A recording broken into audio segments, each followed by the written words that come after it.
नमस्कार, आपण पाहत आहात परभणी न्यूज. मी राहुल गायकवाड. आजच्या या बातमीपत्रात आपलं स्वागत करतो. पाहूया शहरातील ठळक घडामोडी. ज्ञान साधना प्रतिष्ठानचे प्राध्यापक किरण सोनटके सर यांच्या हस्ते या रिहर्सलचं उद्घाटन होत आहे आणि त्यांच्यासोबत संतोषराव देशमुख, प्राध्यापक सुरेश रोडगे, सुमंत वाघ, महेश माकुळे, दीपक वारकरी, सोमनाथ पांचाळ, डॉक्टर रवींद्र तेलगोटे आणि देवदास मोरे हे दोन्ही रसमतून आलेले हे दिग्दर्शक आहेत. यांची पण या ठिकाणी उपस्थिती लाभलेली आहे. त्यानंतर त्यांनी नारळ फोडून सर्वांनी दीप प्रज्वलन करून या ठिकाणी प्राध्यापक किरण सोनटेक सरांचा वाढदिवस सुद्धा आहे. तो पण आम्ही या ठिकाणी एक केक कापून म्हणजे साजरा करणार आहोत. जवळपास या कलावंताला गिनीज बुक ऑफ रेकॉर्ड साठी सर 70 ते 80 हजार रुपयाची आवश्यकता आहे आणि सर्वांच्या मदतीनं हा कलावंत म्हणजे हा आपलं गिनीज बुक ऑफ रेकॉर्ड करणार आहे.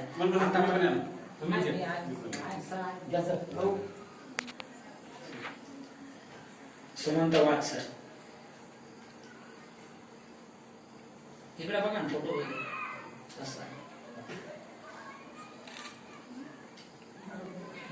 मी प्राध्यापक किरण सरांना विनंती करतो, सोनटके सरांना, की त्यांनी या कार्यक्रमाचं नारळ फोडून उद्घाटन करा.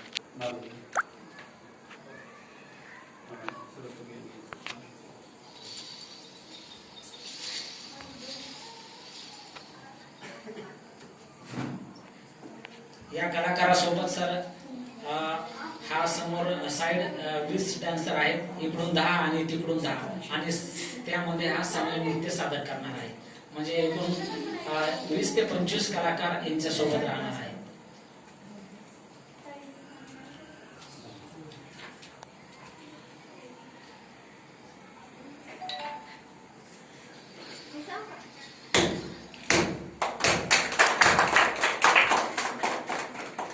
धन्यवाद सर.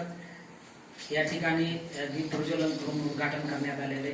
मी सर्वांना विनंती करतो की आपण आता या ठिकाणी बसून घेऊ. लगेच आपण केक कापून घेऊया. वाढदिवस नंतर घेऊ का?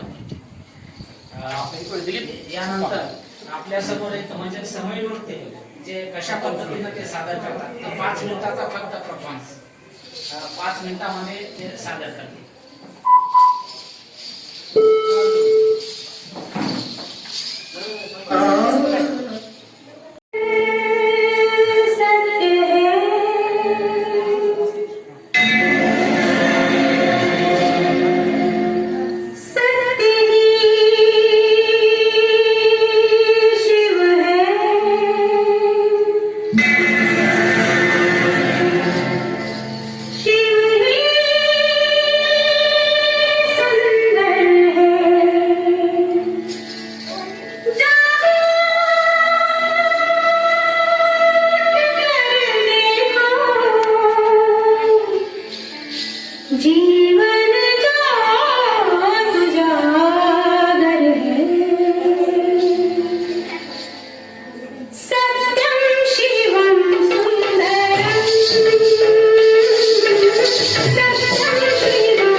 विनंती करतो की त्यांनी एक आपण सोबत एक स्नॅप घेऊया, फोटो घेऊया.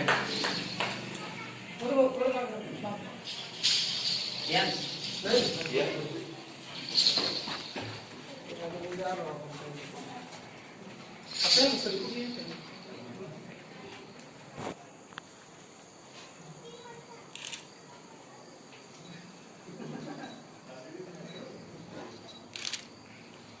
धन्यवाद सर.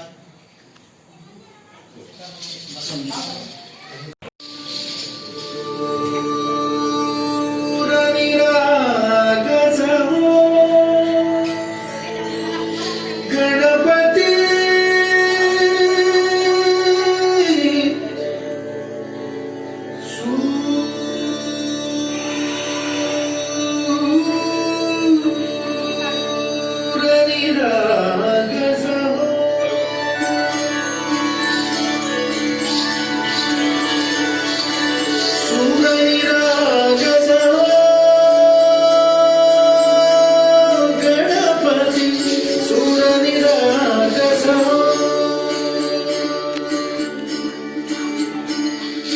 शुभनयना करुणामय गौरी श्री वरद विनायक शुभनयना करुणामय गौरी श्री वरद विनायक ओंकार गणपती ओंकार गणपती अधिपती सुखपती छंदपती गंधपती निरंतर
Happy birthday to you. Happy birthday to you. या ठिकाणी साजरा होत आहे. हा? या ठिकाणी प्राध्यापक किरण सोनटक्के सर या कलाकारांना शुभेच्छा देतील. आपले परभणीचे कुशल राव बऱ्याच दिवसापासून सराव करतायत. आणि लवकरच गिनीज बुक ऑफ वर्ल्ड रेकॉर्डमध्ये त्यांचं नाव जाणार आहे, म्हणजे परभणीचं नाव जाणार आहे. बनकर सरांनी मला 3-4 वेळा फोन केले, पण मध्ये माझी थोडी प्रकृतीची अडचण होती, काही दिवस क्वारंटाईन होतो, त्यामुळे मला नाही येता आलं. पण आज माझा वाढदिवस आहे आणि वाढदिवसानिमित्त त्यांनी मला या ठिकाणी निमंत्रण दिलं आणि बघून खूप आनंद झाला. मला या ठिकाणी मुद्दामून सांगेल की वाढदिवसानिमित्त एवढी चांगली भेट ही खूप म्हणजे माझ्यासाठी भाग्याची आहे असं मला वाटतं. आणि आज दिवसभरामध्ये 1 महिन्याभराखाली आमच्या घरी एक दुर्घटना घडल्यामुळं या दिवसभरात कुठेही मी केक कापला नाही. फक्त तुमचा केकचा मी मानानं स्वीकार करतो आणि तुम्ही मला हे मान सन्मान दिला त्याबद्दल तुमचे आभार मानतो. आणि निश्चितच हे काम 100% पूर्ण होणार आहे. बनकर सारखे माणसं सोबत आहेत, तुमच्या धबालीसारखे माणसं सोबत आहेत, त्यामुळे काळजी करायची काही गरज नाही. आम्ही परभणीकर म्हणून आपण आपल्या पाठीशी सतत आहोत. मागच्या वेळी जेव्हा शाळेवर कार्यक्रम झाला होता त्यानंतर आपला संपर्क झाला नाही. कदाचित तुम्ही संपर्कात राहिला असता तर ह्यामधल्या अडचणी आल्या नसत्या, एवढंच या ठिकाणी म्हणू शकतो. पण वास्तविक जीवनामध्ये जर तरला काही अर्थ नसतो. ठीक आहे, तुम्ही तुमच्या त्या मोठ्या संकटातून बाहेर निघाला आणि एक मोठं काम करायला निघाला. निश्चितच येणारा काळ हा तुमचा असेल आणि परभणीकरांचा असेल असं मी या ठिकाणी नमूद करतो. आपल्या या उपक्रमाला माझीशी छोटीशी मदत म्हणून 11,000 रुपये आपल्याला मी या कार्यक्रमाला देतो. आणि भविष्यामध्ये कधी जर आपल्याला गरज वाटली, काही अडचण वाटली तर एक तुमचा भाऊ म्हणून मला कधीही अर्ध्या रात्री फोन करा. मी तुमच्याला मी सगळ्यांच्याच मदतीसाठी तयार असतो. पण तुम्ही परभणीकरांसाठी एवढं मोठं काम करत आहात, तुमच्या मदतीला मी सदैव तत्पर आहे. कधी अडचण वाटली तर हक्कानं फोन करा. आपल्या सगळ्या या कार्यात शुभेच्छा देतो. माझा मानसन्मान केला, बोलवलं त्याबद्दल आपले आभार मानतो आणि थांबतो. आणि याचबरोबर आजचं हे बातमीपत्रक संपलं. शहरातील ताज्या घडामोडीसाठी पाहत रहा परभणी न्यूज. तोपर्यंत नमस्कार.